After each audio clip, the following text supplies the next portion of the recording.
দেখলেন প্লেট দুটো। কামলিওয়ালা বললেন, আয়েশা প্লেট দুটো কেন? আপনি যেরকম খান নাই আমিও তো সেরকম খাই নাই। একটা রসুলের প্লেট, একটা আয়েশার প্লেট। আমার নবী আম্মা জান আয়েশার প্লেটটা সরাইয়া দিলেন। আম্মা জান আয়েশা বললেন, আমি অবাক হয়ে গেছি, কিরে আমিও তো 3 দিন খাই নাই, রসুলও 3 দিন খাই নাই, আমার প্লেটটা সরিয়ে দিল কেন? আমি বসে আছি, আওয়াজ করছি না। রসুল খাবার নিলেন, খাবার প্লেটে নিয়ে এক লোকমা খাবার নিজে খেলেন, আর এক লোকমা খাবার আমি আয়েশাকে খাওয়াইয়া দিলাম। কেমন সংসার ছিলেন রহমতুল্লিল আলামিনের আমার নবীর সংসার! কত রোমান্টিক ছিলেন, কত ভালোবাসাময় ছিল, কত মধুর্য ছিল। এরকম দিন কাটতে আছে। আম্মা জান আয়েশা বলেন, যেহেতু রসুল আমার স্বামী, আমি দামি জিনিসটা নবীর কাছে চাইবো, দামি জিনিসটা নবীর কাছে চাইবো। কিন্তু যতবার চাই ততবার চোখের মধ্যে পানি দেখি, চেহারাটা মলিন হয়ে আছে। তা স্বামীর চেহারা যদি মলিন থাকে, স্ত্রী কি স্বামী থেকে আর কিছু খুঁজে? যেমন আমি মানিকগঞ্জের মাহফিল শেষ করে আপনারা ঘুমাই যাবেন, আমার ফজরের আজান হয়ে 7টা বেজে যাবে, কোথায় যেতে? চট্টগ্রাম যেতে। তা আমার চোখ লাল হয়ে যাবে, চেহারা একটু পরিবর্তন হয়ে যাবে, কাপড় চুপড়ে চেঞ্জ আসবে। তা আমার বিবির যদি প্রয়োজনীয় জিনিস লাগে, আমি ঘরে ঢুকা মাত্র কুচবে কেন? বলবে স্বামী আমার জুমা পড়াইছে, মাহফিল করছে, রাতভর জেগেছিল, আগে ঘুমাক, ঘুম থেকে উঠে যদি হাসে তারপর বলবো আমার শাড়ি লাগবে, আংটি লাগবে। কথা ঠিক না? আমাদের বাঙালি স্ত্রীরা তো ওইরকমই করে। যদি দেখে ক্ষেত থেকে আসছে কে স্বামী, বউয়ে যদি বলে শাড়ি লাগবে, স্বামী কি শাড়ি দিবে না এরকম কিছু দিবে?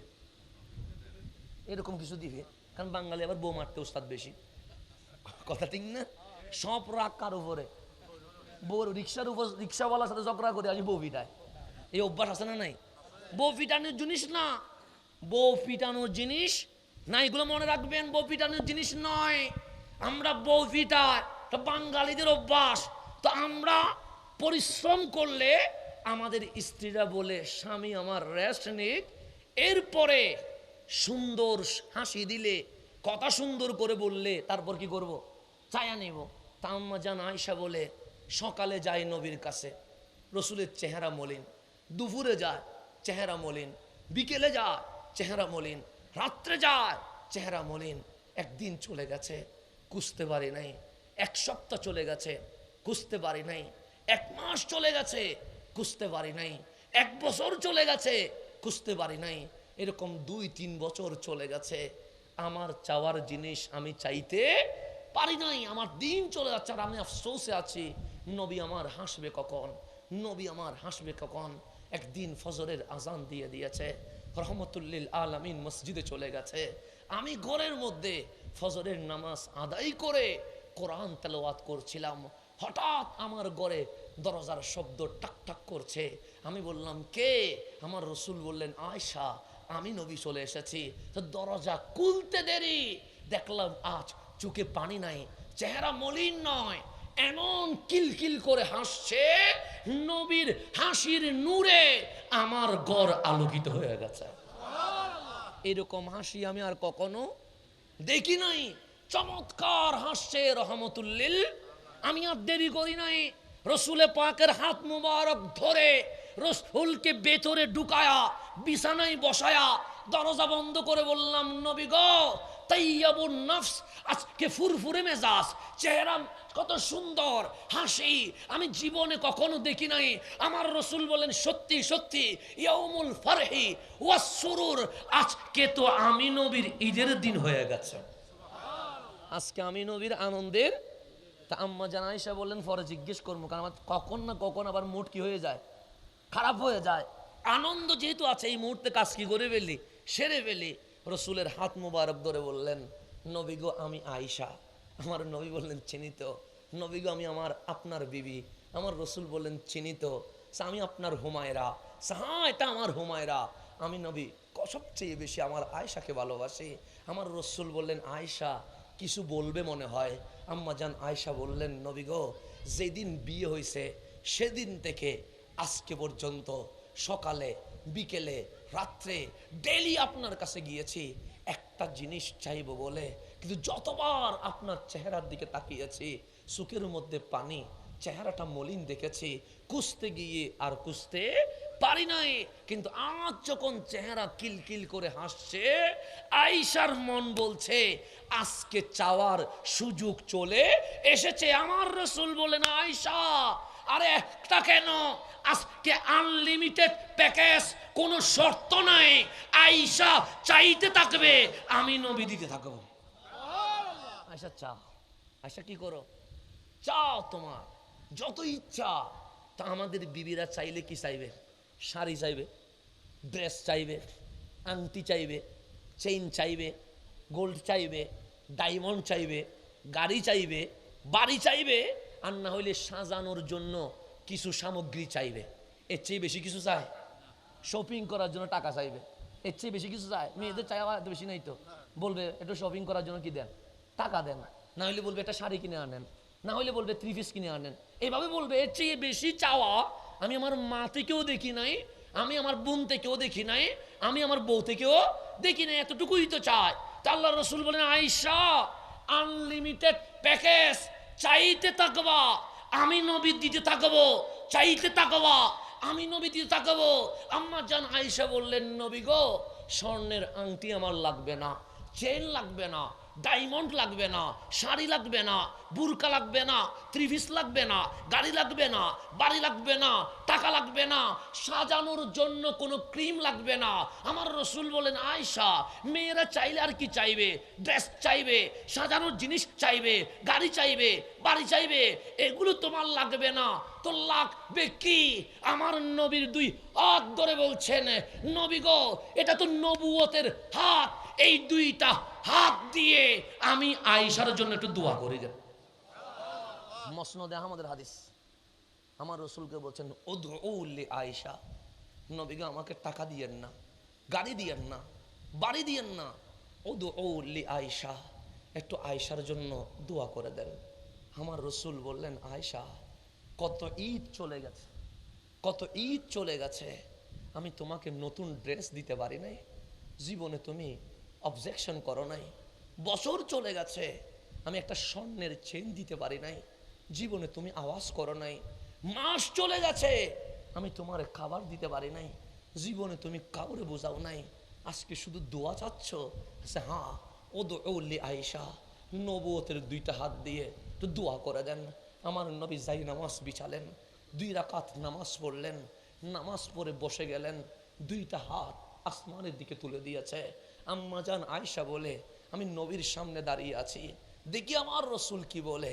আমার রাসূল বললেন, মাওলা এটা আমার আয়েশা, জীবনে আমার থেকে কাপড় খুঁজে নাই, জীবনে আমার কাছে স্বর্ণের চেন চাই নাই, জীবনে খাবার খুঁজে নাই, আমি নবী আয়েশার উপর রাজি হয়ে গেছি, তুমিও আয়েশার উপর রাজি হয়ে যাও। আল্লাহ রাসূল বলছেন, মালিক আয়েশার জন্য কি দোয়া করব? আয়েশা তো দুষ করে নাই, আয়েশা তো পাপ করে নাই, আয়েশা তো গুনাহ করে নাই, কিন্তু সর্বোচ্চ দোয়া হচ্ছে ইস্তেগফার। ইস্তেগফারের চেয়ে বড় দোয়া এই জমিনে আর কিছু নাই।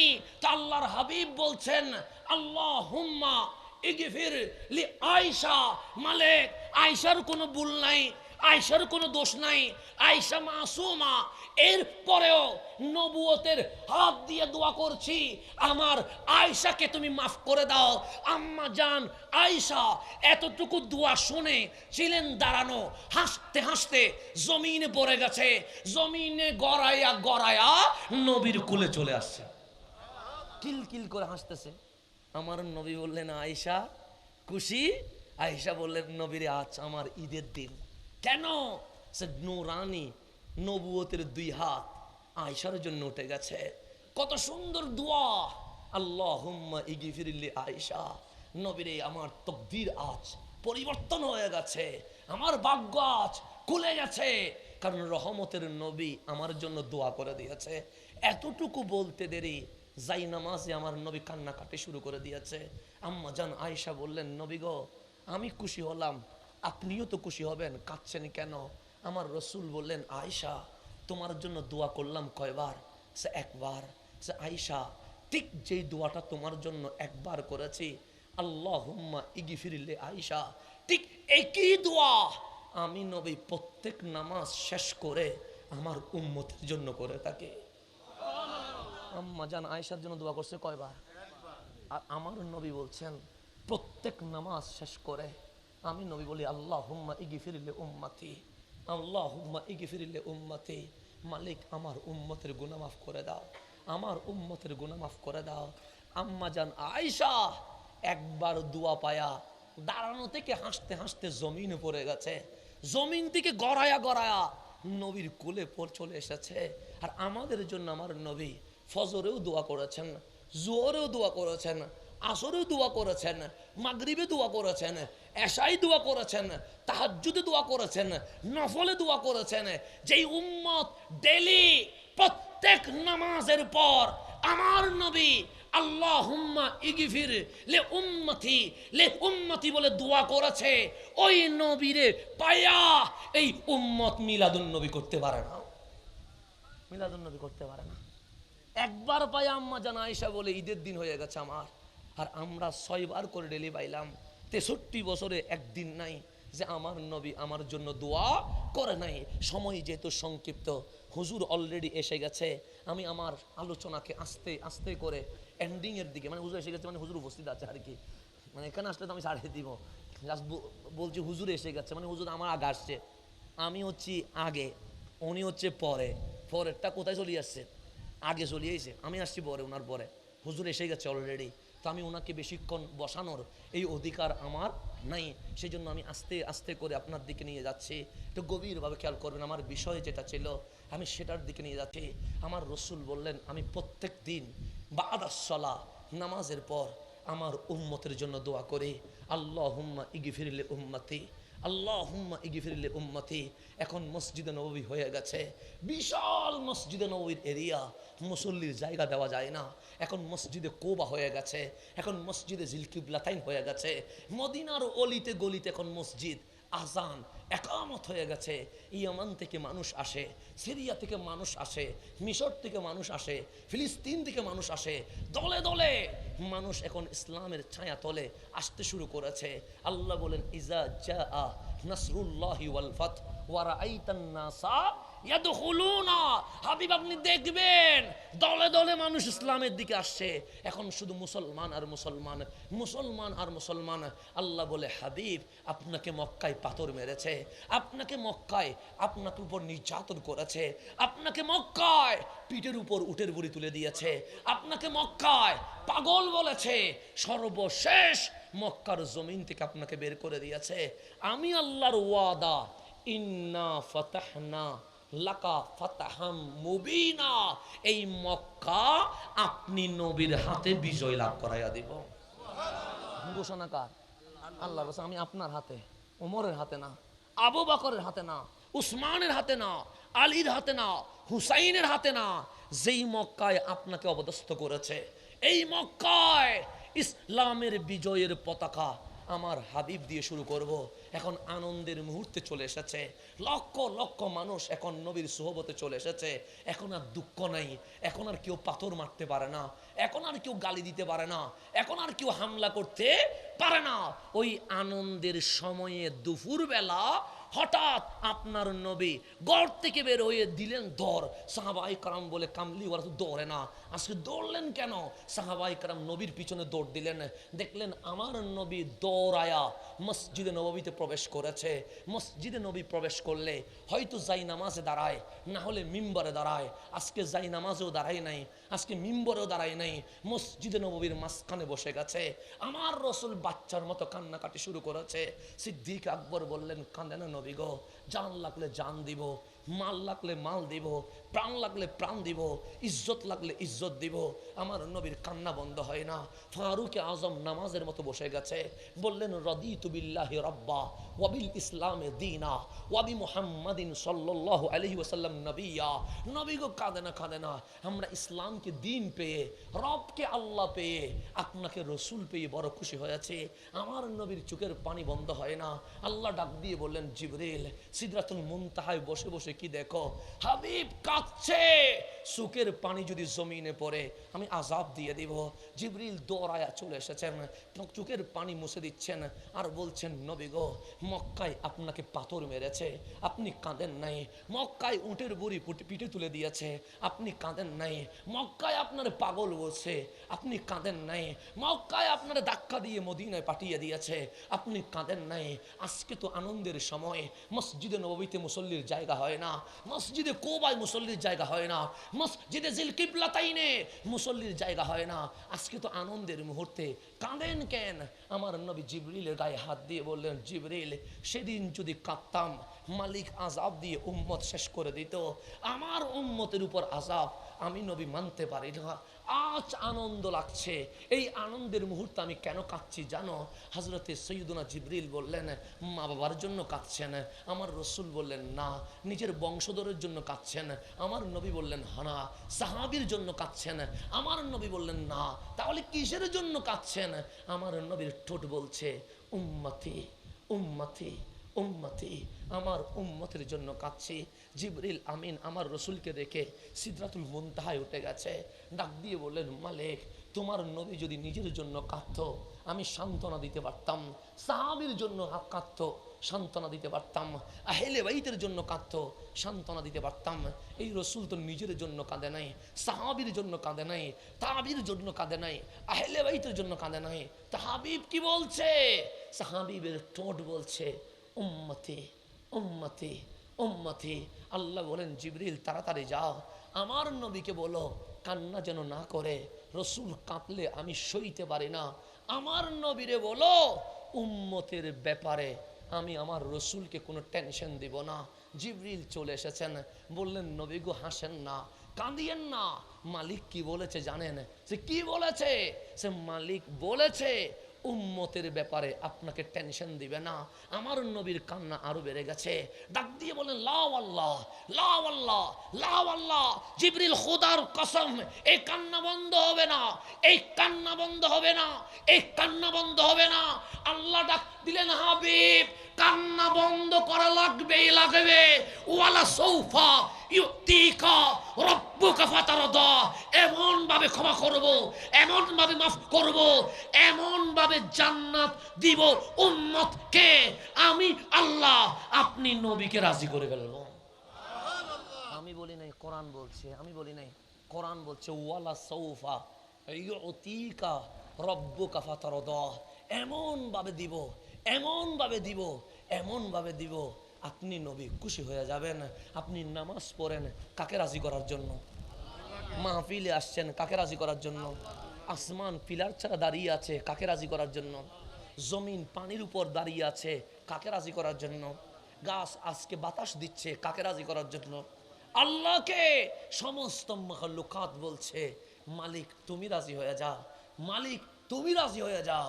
সেই মালিক বলছে, হাবিব, বিশ্বকুল চায় আমি যেন রাজি হয়ে যায়, আর আমি আল্লাহ চাই আমার নবীটা যেন রাজি হয়ে যায়, আমার নবীটা যেন রাজি হয়ে যায়।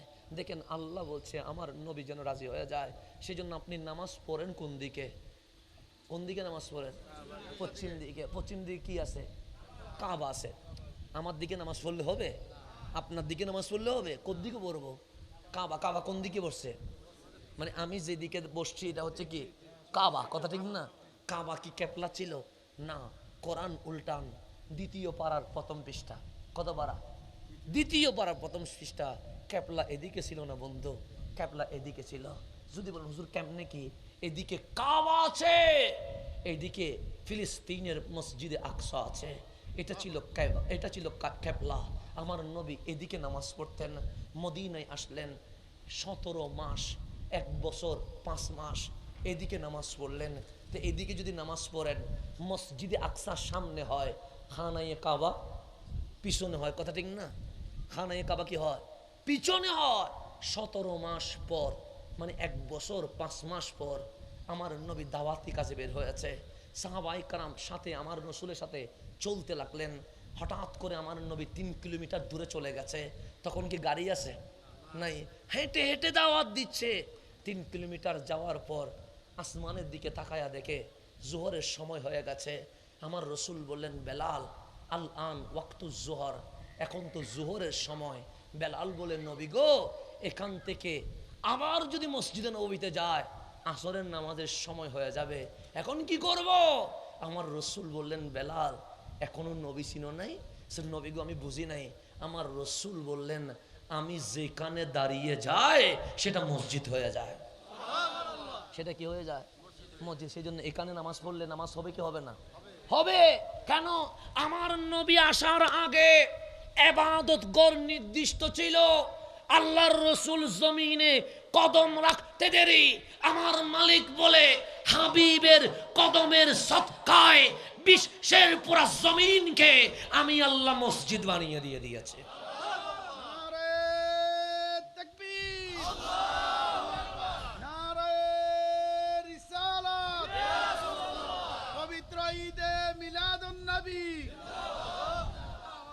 একটু গভীরভাবে খেয়াল করবেন, আমার কথা বুঝতেছেন? এতক্ষণ বুঝছেন নি? সিডিংয়ে মানুষ তো ভয়ও লাগে, বুঝেন না বুঝেন, এমনি সব ঠিক আছে, কিন্তু বুঝেন না বুঝেন, এটা আমার মানুষ নিয়ে এত বেশি চাহিদা নাই। কারণ কারবালায় গিয়ে দেখি 22,000 এজিদের পক্ষে বসে আছে। তো মানুষ দিয়ে কিছু হবে না, কারণ কোন দিকে 72,000, কোন দিকে 22,000, কোন দিকে 72, দেখতে হবে। তো ঈমান কারে কয়? সে এজিদ যেদিকে ওই দিকে মুনাফিক থাকে, হুসাইন যেদিকে ওই দিকে ঈমান থাকে। কথা ঠিক নেই? তো সংখ্যা দিয়ে এটা আমার চাহিদা না, কিন্তু বুঝেন কিনা এটা আমার চাহিদা। চাহিদা হচ্ছে বুঝেন কিনা, কারণ বুঝলেই না মাহফিল করতে পারবো। আচ্ছা, বাংলাদেশকে ভালোবাসেন?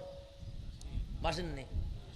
হুব্বুল ওয়াতানে মিনাল ঈমান, দেশপ্রেম ঈমানের অংশ, অঙ্গ। তো এখন এই দেশের জন্য যদি জান দিতে হয়, আমরা কি জান দিতে প্রস্তুত আছি কিনা? কেন? দেশকে আমরা ভালোবাসি, এতে কোনো সন্দেহ। আমার দেশের জন্য যদি রক্ত লাগে, তাহলে সর্বপ্রথম আমরা রক্ত দিতে রাজি আছি। কথা ঠিক? এখন আপনাকে যদি আমি বলি বাংলাদেশ নেবেন না মক্কা নেবেন, কোনটা নেবেন? কেন? বাংলাদেশের জন্য জান দিবেন বলছেন না? এখনই তো বললেন দেশের জন্য কি দিবেন? জান দিবেন। তা আমি বললাম বাংলাদেশ নিবেন না মক্কা নিবেন? মুসলমান কি বলবে? হুজুর মক্কা নিব। মক্কা নিব কেন? সে বাংলাদেশ নয়, সারা বিশ্বের চেয়ে সবচেয়ে দামি মক্কাতুল মুকাররমা। এটা নিয়ে কোনো মারামারি আছে? কোনো বিরোধ আছে? মিলাদুন্নবী যে মানে সেও বলে মক্কা দামি, যে মানে না উনিও বলে মক্কা দামি। এটা নিয়ে আর কোনো মারামারি নাই। এখন আসেন, মক্কা দামি কেন? প্রশ্ন যদি বলি মক্কা দামি কেন, তখন উত্তর কি বলবেন? বলবেন আল্লাহর ঘর খানায়ে কাবা আছে, বলবেন মসজিদে হেরেম 1 রাকাত সমান 1 লক্ষ রাকাতের সওয়াব আছে, বলবেন হাজরে আসওয়াদ চুমু দিলে গুনাহ মাফ হয়, বলবেন সাফা মারওয়া দুললে দোয়া কবুল হয়, বলবেন আরাফা মিনা মুজদালিফা দোয়া করলে দোয়া কবুল হয়ে যায়। কথা ঠিক না? তাহলে এখন আমরা বলছি মালিক মক্কা দামি কাবার কারণে, মক্কা দামি মসজিদে হেরেমের কারণে, মক্কা দামি মিনা মুজদালিফার কারণে, মক্কা দামি সাফা মারওয়ার কারণে, মক্কা দামি হাজরে আসওয়াদের কারণে। আল্লাহ বলে কি নিয়ে আলোচনা হচ্ছে? আমরা বললাম মক্কা নিয়ে আলোচনা হচ্ছে। সে মক্কা কি? আমরা বলি শুধু মক্কা বললে বেয়াদবি হয়, মক্কা শরীফ বলতে হয়, মক্কা মুকাররমা বলতে হয়। তো মক্কা দামি আমরা বললাম হ্যাঁ। কেন? কাবার কারণে, মসজিদে হেরেমের কারণে, হাজরে আসওয়াদের কারণে, মিনা মুজদালিফার কারণে, সাফা মারওয়ার কারণে, আরাফার কারণে। তা আল্লাহ বলছে হ্যাঁ হ্যাঁ আমিও বলছি, লা উকসিমু বিহাযাল বালাদ, আমি আল্লাহ আল্লাহ হয়ে এই নগরীর কসম করছি না। কারণ ওখানে কাবা আছে বলে কসম করছি না, ওখানে আরাফা আছে বলে কসম করছি না, ওখানে মসজিদে হেরেম আছে বলে কসম করছি না, ওখানে মিনা মুজদালিফা আছে বলে কসম করছি না। মালিক মক্কা কেন দামি? আল্লাহ বলে ওয়া আনতা হিল্লুম বিহাযাল বালাদ, হাবিব আপনার কসম, আপনার কদম মক্কার জমিনে লেগে মক্কা দামি হয়ে গেছে।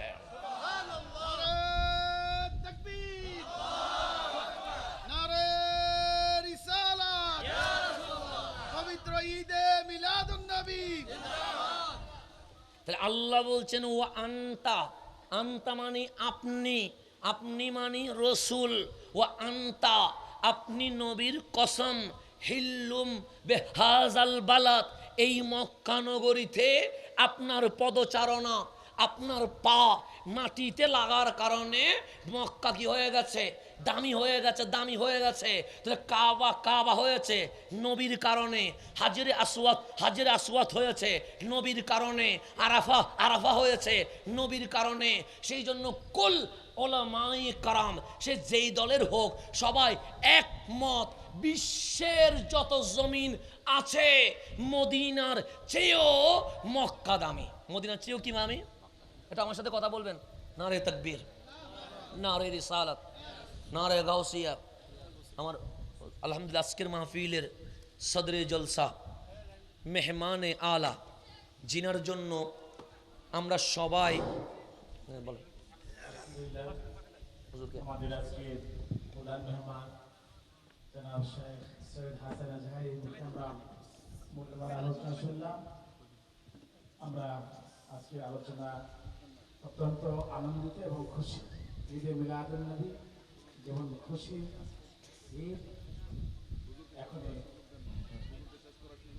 শেষ করে দিচ্ছি ইনশাল্লাহ। না নিচে না, আমরা বসে আছি, আমার হুজুর কখন আসবে। আলহামদুলিল্লাহ মাহফিলের সদরে জলসা, মেহমান আলা, সবারত্ন আমাদের মাঝে তশরিফ আবরি করেছেন। হুজুরের আগমনকে স্বাগত জানিয়ে আমি এবং আপনারা সবাই বলি মারহাবা, আহলান ওয়াসাহলান, মারহাবান মারহাবা। আলহামদুলিল্লাহ। বাস, কারণ সাদারত যিনি করে উনি না থাকলে মাহফিল অপরিপূর্ণ লাগে। আজকে হুজুরের আগমনে মাহফিল পরিপূর্ণ হয়ে গেছে। তাহলে সমস্ত উলামায়ে কেরাম বলছে কুল কায়নাতের মধ্যে মক্কা দামি, মদিনার চেয়েও মক্কা দামি। কিন্তু সবাই ইজমা হয়ে গেছে, ঐক্যমত হয়ে গেছে, আমার নবীর রওজা যেটা আছে, আমার নবীর রওজা পাক মক্কার চেয়েও দামি, আরাফার চেয়েও দামি, মুজদালিফার চেয়েও দামি, কাবার চেয়েও দামি, আর হে কলমের চেয়েও দামি হয়ে গেছে।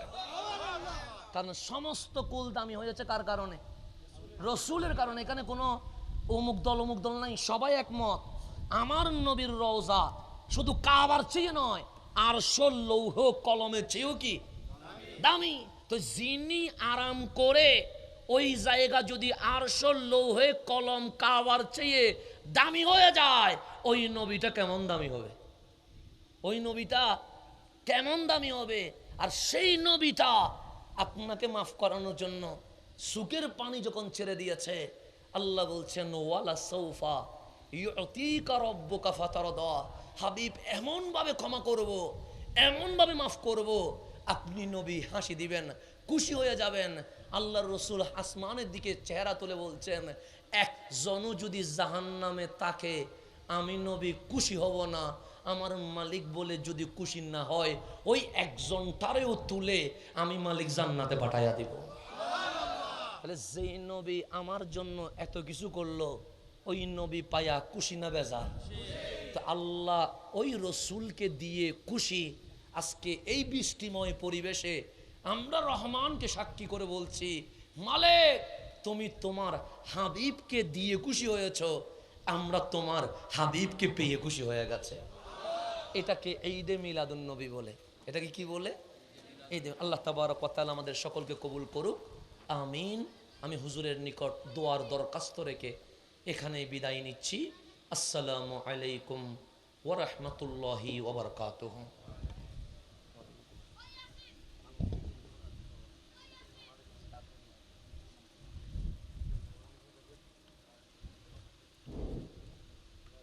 আলহামদুলিল্লাহ আমরা